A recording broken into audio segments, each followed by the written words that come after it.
ദൈവത്തെ ദർശിച്ചവരാണ് വിശുദ്ധർ. ആ വിശുദ്ധരോടൊപ്പം മാലാഖമാരുമായി സ്വർഗീയ ആനന്ദത്തിൽ ആയിരിക്കുന്ന ഞങ്ങളുടെ വാത്സല്യനിധിയായ അമ്മ ത്രേസ്യാളിൻ്റെയും പ്രിയ സഹോദരങ്ങളായ മണിദാസിൻ്റെയും ബ്രൈറ്റിൻ്റെയും പാവന സ്മരണയ്ക്ക് മുൻപിൽ ബ്രൈറ്റ് ഗ്രൂപ്പ് ഓഫ് അക്കാഡമീസ് പ്രാർത്ഥനാപൂർവം സമർപ്പിക്കുന്നു ഇന്നത്തെ വിശുദ്ധർ. അവതരണം അനിൽ കുഴിഞ്ഞകാല. ആശയം മുത്തയ്യൻ ആൻഡ് സെലിൻ പ്രിയ. സംവിധാനം സ്റ്റെനി ആൻഡ് സ്റ്റെനിച്ച്. ഇന്നേ ദിവസം തിരുസഭ മാതൃകയായി നൽകിയ വിശുദ്ധരെ അനുകരിച്ച് പ്രാർത്ഥനയോടെ ആ പാത പിന്തുടരുന്ന നിങ്ങൾക്കേവർക്കും കർത്താവിൻ്റെ തിരുമുഖം ദർശിക്കാൻ കഴിയട്ടെ എന്ന പ്രാർത്ഥനയോടെ ഞാൻ നിങ്ങളുടെ സ്വന്തം ജസ്റ്റിൻ. ഇന്ന് ജനുവരി 2, വിശുദ്ധ ബേസിലിൻ്റെ തിരുനാൾ. എൽഡറിൻ്റെയും പുണ്യവതിയായ എമിലിയുടെയും വിശുദ്ധരായ ഗ്രിഗറി നിസായുടെയും പീറ്റർ സെബാസ്റ്റ്യൻ്റെയും പുണ്യവതിയായ മക്രീനയുടെയും ഇളയ സഹോദരനായ ബേസിൽ. ലൗകിക ആർഭാടങ്ങൾ ത്യജിച്ച് സന്യാസ ജീവിതം നയിക്കുന്നതറിഞ്ഞ് മെത്രാനായ എബുസേബിയസ് ബേസിലിന് വൈദിക പട്ടം നൽകി. പാഷാണ്ഡതയ്ക്കെതിരെയുള്ള സമരവീര്യം കണ്ടപ്പോൾ മെത്രാൻ സ്ഥാനവും നൽകി ബേസിലിനെ ഉയർത്തി.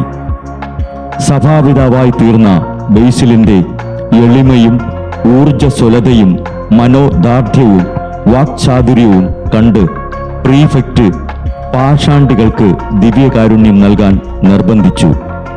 ഇല്ല, കഴിയില്ല എന്നു പറഞ്ഞതിന് ഭീഷണിപ്പെടുത്തിയ ചക്രവർത്തിയോട് ബേസിൽ പറഞ്ഞു, ലോകമാണ് എൻ്റെ ഭവനം. അങ്ങേക്ക് അനുവദിച്ചു തരാവുന്ന മഹാകാരുണ്യമാണ് മരണം. അസൂയയുടെയും തെറ്റുധാരണയുടെയും ഇടയിൽ കഷ്ടപ്പെട്ട് ബേസിൽ 370 ജനുവരി 1 കർത്താവെ, അങ്ങയുടെ കരങ്ങളിൽ എൻ്റെ ആത്മാവിനെ സമർപ്പിക്കുന്നു എന്ന് പറഞ്ഞ് കർത്താവിൽ അഭയം പ്രാപിച്ചു. നിങ്ങൾ ഉപയോഗിക്കാത്ത അപ്പം അത് വിശക്കുന്നവർക്കുള്ളതാണ്.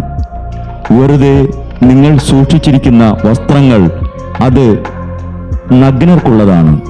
നിങ്ങൾ ധരിക്കാത്ത ചെരുപ്പുകൾ അത് നിഷ്പാതകരുടേതാണ്. നിങ്ങൾ കൂട്ടി സൂക്ഷിക്കുന്ന പണം അത് ദരിദ്രരുടേതാണ്. നിങ്ങൾ ചെയ്യാത്ത ഉപവിപ്രവൃത്തികൾ അത് നിങ്ങൾ ചെയ്യുന്ന അനീതിയാണ്.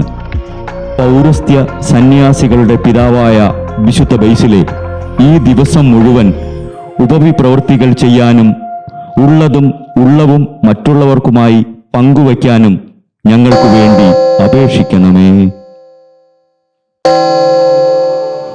ബ്രൈറ്റ് കുടുംബത്തിൽ നിന്നും കർത്താവ് തൻ്റെ മുന്തിരിത്തോപ്പിലേക്ക് വിളിച്ച് പൗരോഹിത്യം നൽകി അനുഗ്രഹിച്ച റവറൻ ഫാദർ ബിൽ ബ്രൈറ്റും സന്യാസത്തിലേക്ക് വിളിച്ച് അനുഗ്രഹിച്ച് മണവാട്ടിയാക്കിയ സിസ്റ്റർ മരിയ ജോസും വിശുദ്ധരെ അനുകരിച്ച് ഇവിടെ ഈ ഭൂമിയിൽ ആത്മാക്കളെ നേടാനായി ഇരുൾ വീണ താഴ്വരയിലൂടെ നടക്കുമ്പോഴും പൈശാചിക ശക്തികൾ വിടാതെ പിന്തുടർന്ന് പീഡിപ്പിക്കുമ്പോഴും മരണം നിഴലായി കൂടെ നടക്കുമ്പോഴും ദിവ്യകാരുണ്യം എപ്പോഴും ആത്മാവിന് കരുത്തേകും പോലെ തിരുവചനമെന്നും പാതയിൽ വിളക്കായി ജ്വലിച്ച് ആ ജ്വാലയിൽ അനേകായിരം ആത്മാക്കളെ നേടിയെടുക്കാൻ സകല വിശുദ്ധരെ, മാലാഖമാരെ ഇവർക്കു വേണ്ടി എപ്പോഴും കർത്താവിനോട് മാധ്യസ്ഥം വഹിച്ച് പ്രാർത്ഥിക്കണമേ.